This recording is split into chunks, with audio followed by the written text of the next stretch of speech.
Hello, I hope you're all enjoying your day. Thank you so much for joining me here. I'm going to talk to you about 5 reasons that it is vital that you incorporate Montessori into your life and the lives of your children.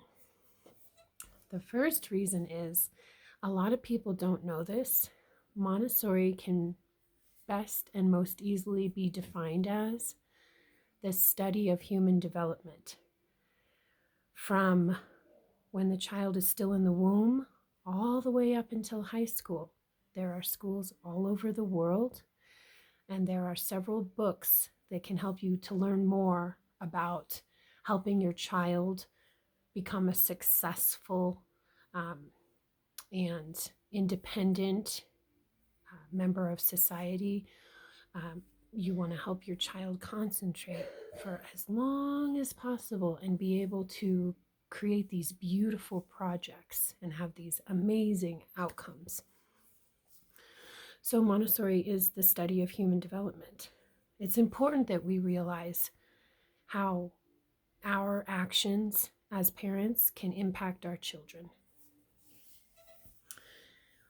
The second reason is that Montessori, as I mentioned before, there are schools, all over the world for 6 weeks, all the way. There are Mommy and Me programs for younger than 6 weeks, and then 6 weeks all the way up until high school.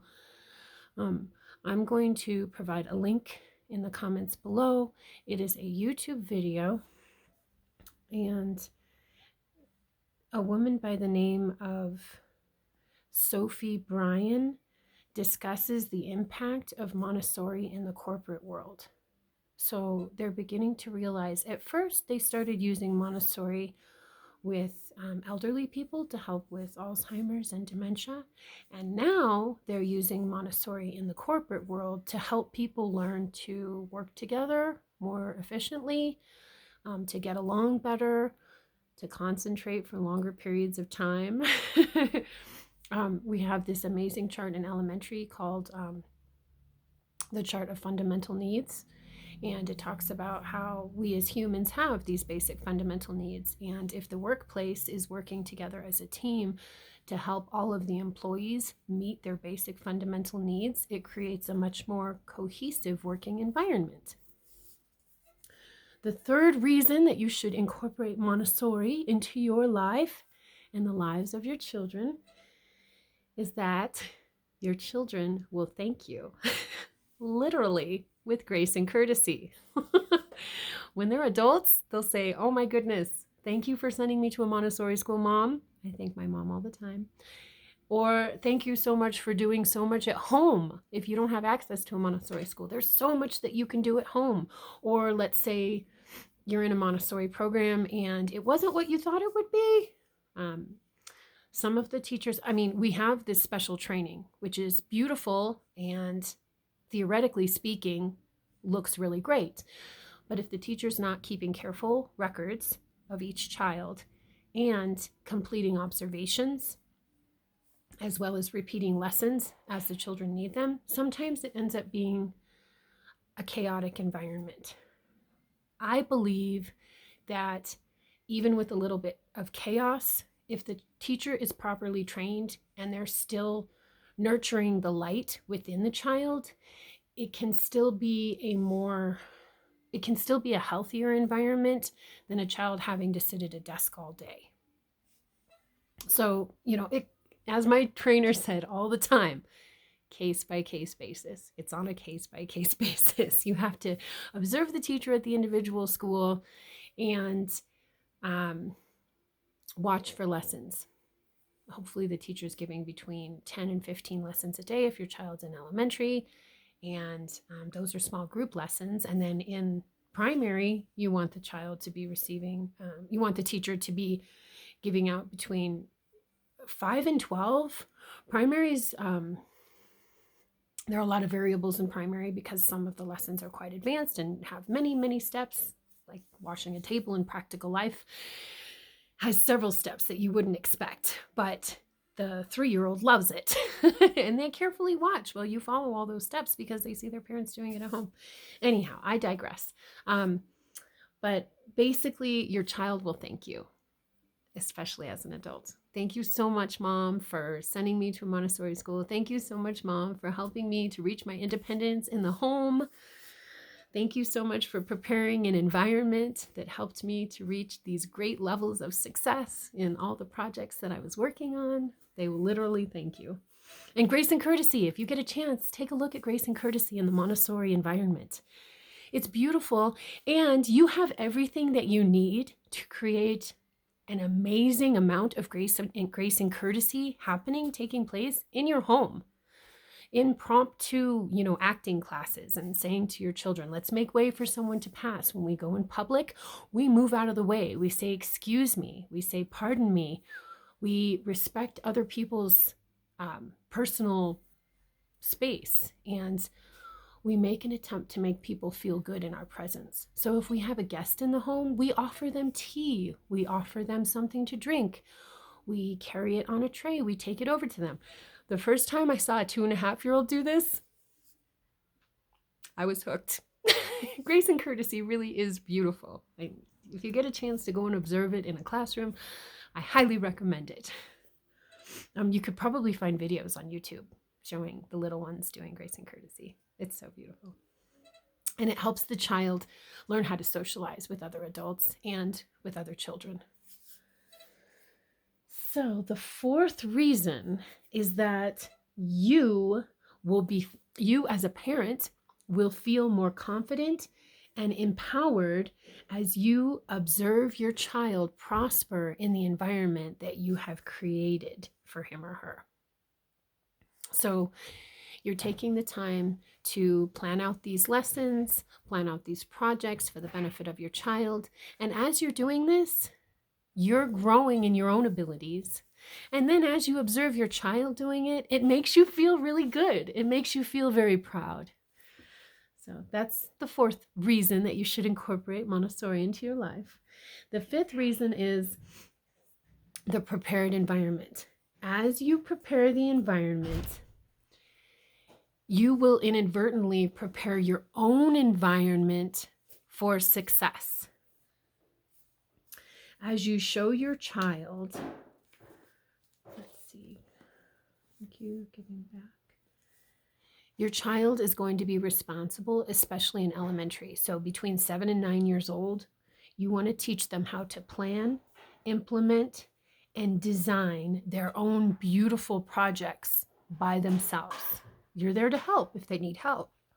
But if you've provided a decent foundation from 3, 4, 5, and 6, they have their own ability within themselves to create their own field trip, create their own trip to, let's say they want to go to the Grand Canyon. They go online, they go to the website, the National Parks website. They find out how much it costs. They find out how much it costs to get in the gate. They find out if there are any other fees associated with it. They think about whether or not they're going to need to pack a lunch. They can find a restaurant there, find out how much it costs to eat at the restaurant, do some time management, figure out how much time it's going to take to walk around the rim or to hike where it is that they would like to see. How much time is it going to take to go to lunch, and then plan little, breaks in between, give them time to take pictures and socialize with their friends. Do they want to bring friends with them along with their family? How much do they need to plan for their friends? Do they need to plan money for their friends? Do they need to ask their friends to bring a certain amount of money? How much time is it going to take there? Transportation. How are they going to get there? You get the gist of it.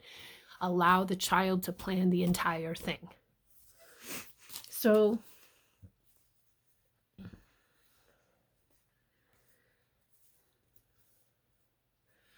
as you're preparing this environment for your child and you're watching your child grow and learn, you as a parent, as a human being, will begin to prosper in your own home environment, in your home, in your personal relationships, with your relationships with money and other people, with your limiting beliefs. So I personally, as a parent, I have 3 children, and my son Greg still lives with me. The other 2 have left the nest. But with my 10-year-old, I've noticed that my limiting beliefs affect him much more than I ever anticipated, because it's in your vocabulary. We don't have enough money for that. That's too expensive. We can't do that today. We don't have enough time. I'm too busy. All of these things are beliefs, right? And I'm so grateful because I was raised by a dad who strongly believed in our own inner ability to change our outcomes. He was a huge fan of Star Wars. He went to school with George Lucas at USC. And so he used to tell me, the force is strong in you, my little one. Be careful what you do with it.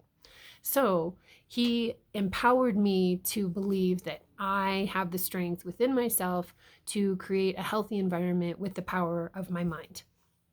And sometimes that idea, theoretically speaking, is great, but when it comes to everyday life, we're surrounded by other people who use vocabulary that's related to limited beliefs, and things change. So sometimes I'm saying, oh, we don't have enough money for that, or that's too expensive, rather than saying something like, ooh, that's a great idea. We should plan on getting that, and let's figure out how much money we need to get it and the time frame it's going to take us to make that money, and let's create some other ways to make the money. Like, let's start a Kickstarter, let's begin a fundraiser, or let's start selling soaps, or create something that we can sell online. There's a multitude of ideas, but anyhow, I think you get the gist of it. So the 5 reasons are, number 1, it's the study of human development. We are humans. We need to study ourselves and learn from ourselves. Number 2, it's for all ages, including the corporate world and those facing Alzheimer's and dementia in our senior homes. And number 3, your children will thank you. Literally. Number 4, you will grow more confident and empowered as a human being and a parent, because it's so beautiful to watch your children when they're independently learning and you're not like micromanaging them and they're just doing their own thing, and you come home and let's say the house is clean and you're like, what happened? And they were like, well, you gave me a lesson on mopping, so I decided to mop the house. And number 5, when you prepare the environment around you for your child, you will begin to grow as an adult. That's related back to number 4, in the sense that you will feel better about yourself, your relationships will become healthier, you will become more aware of your limiting beliefs and change your vocabulary around them, and you will feel better as a parent. So those are 5 reasons why it's very important that you incorporate Montessori into your life and the lives of your children and your family. Let me know if you have any questions. Please feel free to like and subscribe, as Greg always reminds me, to this channel. If you like what you've heard so far, feel free to comment. And check me out on Facebook at Houston Education Consulting Services. We are having a live event here in Flagstaff on Saturday, April 23rd at 9 a.m. It is geared toward pregnant, so expecting mothers and moms or dads, parenters with 0 to 9 month olds. We're going to be talking about all sorts of topics, including how to observe your infant in concentration and how to encourage an infant to concentrate for longer periods of time and start building that foundation for when they grow a little bit older. So thank you guys for watching today, and I hope you all have a thrilling Thursday.